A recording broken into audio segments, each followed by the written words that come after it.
আসসালামু আলাইকুম।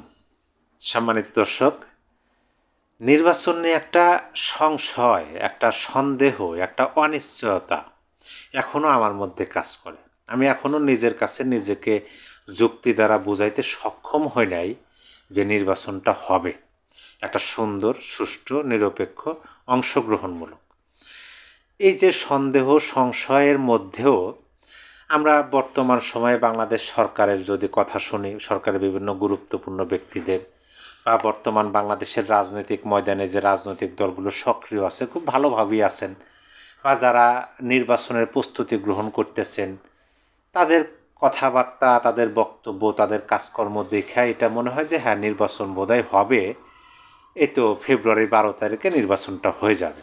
কিন্তু এখনও সন্দেহ যে নির্বাচনটা কেমন হবে, নিরপেক্ষ হবে, সকল দলের অংশগ্রহণে হবে, জনগণ কি ভোট দিতে যাবে, এই সকল প্রশ্নের মধ্যেই, সকল সন্দেহ সংশয়ের মধ্যেই একটা জিনিস আমি নিরূপণ করতে পারছি, বা একটা বিষয় আমি নিজেকে নিজের কাছেই যুক্তি হিসেবে উপস্থাপন করতে পারছি এবং বোঝাইতে সক্ষম হয়েছি নিজেকে যে হ্যাঁ, নির্বাচন যেভাবেই হোক, যদি নির্বাচনটা হয়, ধরেন আওয়ামী লীগ বা আওয়ামী লীগের সহযোগী সংগঠন এবং আরও অন্যান্য রাজনৈতিক দল, তাদেরকে যদি দূরে রেখে নির্বাচন হয়, অর্থাৎ অর্ধেক জনগোষ্ঠীকে বাইরে রেখে যদি নির্বাচনটা হয়, তাহলে সে নির্বাচনের ফলাফলটা আমরা আগেই জানতে পারলাম। এইটা আমার কাছে মনে হলো। দেখেন, গতকাল পহেলা জানুয়ারিতে বিকেলবেলা সন্ধ্যার পরে একটা নিউজ দেখলাম আমি। আজকে আমি ভিডিও করতেছি জানুয়ারির 2 তারিখ 2026, এখন সকাল 10টা 10 মিনিট।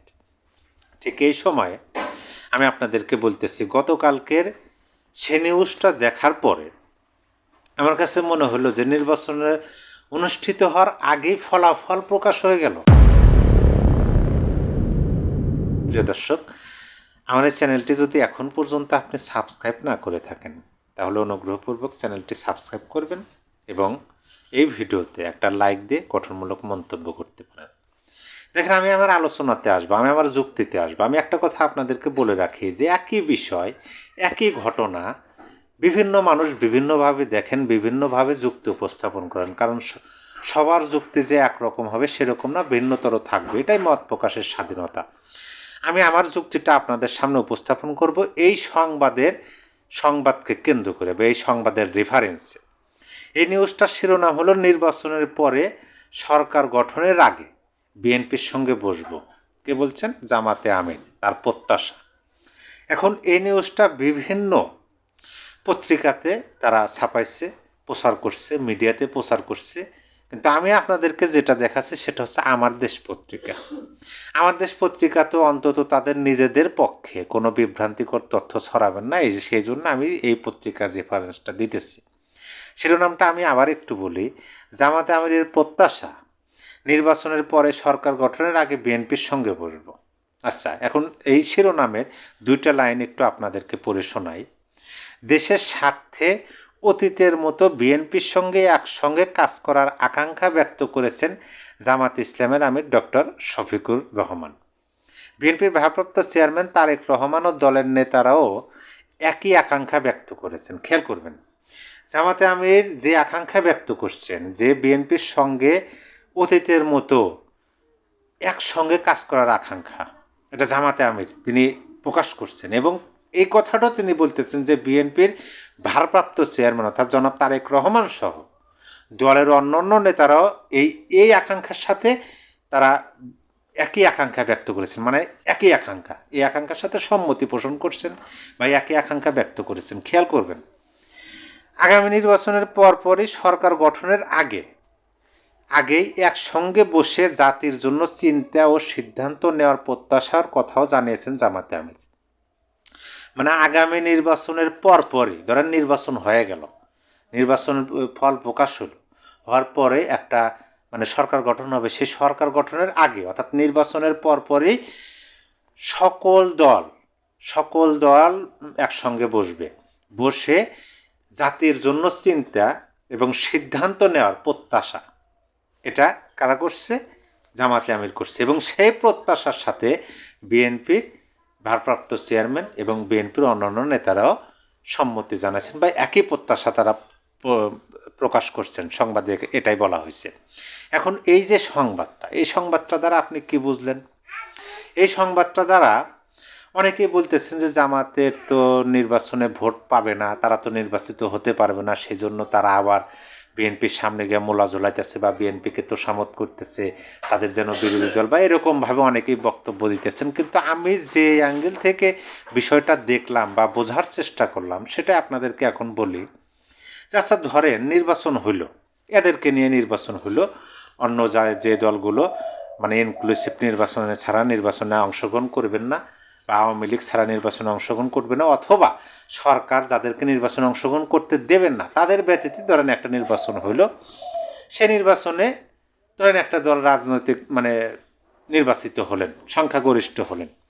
এখন নির্বাচনের পরপরই জামাতের সাথে ধরেন বিএনপি বা এই যে জোট যে করছে, বিএনপির 8-10 দলীয় একটা জোট, ইসলামী দলগুলো সহ এনসিপি এবি পার্টি এরা সহ যে একটা জোট বা বিএনপির যে একটা জোট, এই সবাই বসলো, বৈশা জাতির স্বার্থে চিন্তা করলো, কইরা তারা একটা জাতীয় সরকার গঠন করলো, এরকম হতে পারে, মানে সবাই থাকলো সরকারের মধ্যে। তাহলে এই কথাটা যখন এখনই প্রকাশ হচ্ছে, তার মানে কি নির্বাচন হওয়ার আগে ফল প্রকাশ হওয়ার মতো না? এখন আমার যেটা কথা, যদি এরকমই হয় তাহলে এত টাকা খরচ করার কি দরকার? এই যে হাজার হাজার কোটি টাকা খরচ করে একটা নির্বাচন অনুষ্ঠিত করার কি দরকার? যাদেরকে নির্বাচনে আসতে দেবেন না তারা তো বাইরেই আছে, তারা তো দূরেই আছে, আসতে দেবেন না, তারা রাজনৈতিক ময়দানে সক্রিয় হতে পারছে না, তারা দূরেই থাকুক। আপনারা যারা আছেন তারা বসেন। 5 বছরের কথাও কিন্তু এখানে জামাতে আমির উল্লেখ করছেন যে জাতিকে অন্তত 5 বছরের জন্য স্থিতি দেওয়ার লক্ষ্যে তারা এই সিদ্ধান্ত উপনীত হয়েছেন এবং সাথে সাথে তারা সহমত পোষণ করছেন। তাহলে এত অ্যারেঞ্জমেন্ট, এত কিছু ব্যানার পোস্টার ছাপিয়ে এত ভোট মানে এত টাকা খরচ করা, সময় নষ্ট করা কি দরকার? আপনারা যেহেতু একটা সিদ্ধান্ত নিছেন বা সম্মতিও আপনারা পাইছেন, এখনই বসেন, এখনই বসে একটা সরকার গঠন করেন, জাতীয় সরকার গঠন করেন, কইরা ইউনূস সরকারকে হটিয়ে দেন, অথবা ইউনূস সরকারকে আপনি সর্বোচ্চ পর্যায়ে রাখেন, ডক্টর ইউনূসকে রেখে। জামাতে ইসলামের আমির কিন্তু এই কথাটা বলছেন যে বর্তমান যে রাষ্ট্রপতি আছেন, এটা কিন্তু বার্তা সংস্থা রয়টার্সকে দেওয়া সাক্ষাৎকারে তিনি বলছেন যে বর্তমান যিনি রাষ্ট্রপতি আছেন, মহামান্য রাষ্ট্রপতি শাহাবুদ্দিন সাহেব, তিনি যতদিন আছেন জামাত অস্বস্তিতে আছে, তাহলে তাকে সরিয়ে দিয়ে, এরকম তো গুঞ্জন আছেই, ডক্টর ইউনূসকে একটা বড় উচ্চ পর্যায়ে দেন, তাকে রাষ্ট্রপতি পর্যায়ে দিয়ে দেন, আর আপনারা জাতীয় সরকার, প্রধানমন্ত্রী বিভিন্ন মন্ত্রণালয় ভাগবাটোয়ারা করে নেন, নিয়ে জাতিকে স্থিতি দেন, জাতি স্থিতিতে পাক, জাতি শান্তি পাক, আরাম পাক। এত টাকা খরচ করার কি? যেহেতু নির্বাচন এর পরের ফলাফল আপনারা এখনই চিন্তা করতেছেন যে নির্বাচনের পরে ফলাফল কী হবে, কিভাবে আপনারা সরকার গঠন করবেন, জাতিকে কিভাবে স্থিতি দিবেন, অথচ আপনারা এই কথা বলতেছেন, মানে পরবর্তী সিদ্ধান্তটা এখনই নিতেছেন, আর অপরদিকে নির্বাচন করার জন্য একে অপরের বিপরীতে কাজ করতেছেন। তাহলে কি হলো বিষয়টা? মানে বিষয়টা তো আমি মানে যুক্তি উপস্থাপন করতে পারতেছি না। আমি শুধু এই যুক্তিটা আপনাদেরকে দিতেছি যে নির্বাচনের মানে পরীক্ষা অনুষ্ঠিত হওয়ার আগেই ফল প্রকাশ করে দিলেন, সেরকমই তো হলো। তাহলে এখন আমার কথায় আসেন যে এরকম একটা নির্বাচনের কি তাহলে প্রয়োজন আছে? কোনোভাবে প্রয়োজন আছে? তারা একে অপরের প্রতিদ্বন্দ্বিতা করে নির্বাচনে, তাহলে জনগণের ভোটের মূল্য থাকলো কি? যারাই ভোট দিক, যত শতাংশই ভোট কাস্ট হোক না কেন, তাহলে আপনারা সেটার মূল্যায়ন কিভাবে করলেন? কারণ যদি আপনারা নিরপেক্ষ গণতান্ত্রিকভাবে জনগণের ভোটকে মূল্যায়ন করতে চান, তাহলে তো অবশ্যই প্রথমে অংশগ্রহণমূলক জনগণ যেন আনন্দের সাথে ভোট দিতে আসে, সেটার একটা ব্যবস্থা করা। সেই জন্য আপনাদেরকে কী করতে হবে? সকল দলের অংশগ্রহণ নিশ্চিত করতে হবে। আপনারা সেটা করতেছেন না, সরকারও সেটা করতেছে না, একটা বিশাল অংশকে আপনারা বাইরে রাখতেছেন। বেশ ভালো কথা, আপনারা একটা নির্বাচন করবেন, সেটাও সুন্দর কথা, নিজেরা। এখন যত শতাংশই ভোট কাস্ট হোক, জনগণ ভোট দিক, সেই ভোটের মূল্যায়নটা আপনারা কীভাবে করবেন? জনগণ তো ভোট দেবে তার প্রতিনিধিকে সংসদে দেখার জন্য। এখন নির্বাচন হলো, আপনারা সবাই বসলেন, বসে একটা জাতীয় সরকার করলেন নির্বাচনের পরে, তাহলে কি? তাহলে তো এইটা জনগণকে ধোঁকা দেওয়া হলো, শুধু বহির্বিশ্বকে আপনারা দেখাইলেন যে আমরা দেখো একটা নির্বাচন করছি, কিন্তু আদৌ কি, ফল কি? এরকমই তো। মানে এইটাই আমার কাছে এটাই মনে হলো, যার কারণে আমি ভাবলাম যে এই যুক্তিটা আপনাদের সামনে উপস্থাপন করি যে নির্বাচনের আগেই ফল প্রকাশ হয়ে গেল, দেখুন কি অবস্থা। তবে আমরা দেখি যেহেতু আর সময় নাই, আর 1 মাস 10 দিনের মতো আছে, আজকে 2 তারিখ, আমরা দেখব ফেব্রুয়ারির 12 তারিখে নির্বাচন। যদিও এখনও কিন্তু আমার মনের মধ্যে সংশয় আছে, সন্দেহ আছে যে আদৌ নির্বাচনটা হবে কিনা, বিশেষ করে আওয়ামী লীগবিহীন নির্বাচন হবে কিনা। কারণ অপরদিকে আওয়ামী লীগ তারা বলে দিচ্ছেন যে এই নির্বাচন তারা বয়কট করতেছে না, তারা প্রতিহত করবেন, হতে দেবেন না, এই ধরনের বক্তব্য তাদের আছে। পাশাপাশি পার্শ্ববর্তী রাষ্ট্র ভারতের বক্তব্য আমরা জানি যে সকল দলের অংশগ্রহণে নিরপেক্ষ এবং বিশ্বাসযোগ্য নির্বাচন হতে হবে। জাতিসংঘ থেকে শুরু করে বিভিন্ন আন্তর্জাতিক যে সংস্থাগুলো আছে তারাও কিন্তু এই কথাগুলো বা লিখিতভাবে বিবৃতি আকারে কিন্তু সরকারকে জানানোর চেষ্টা করছে।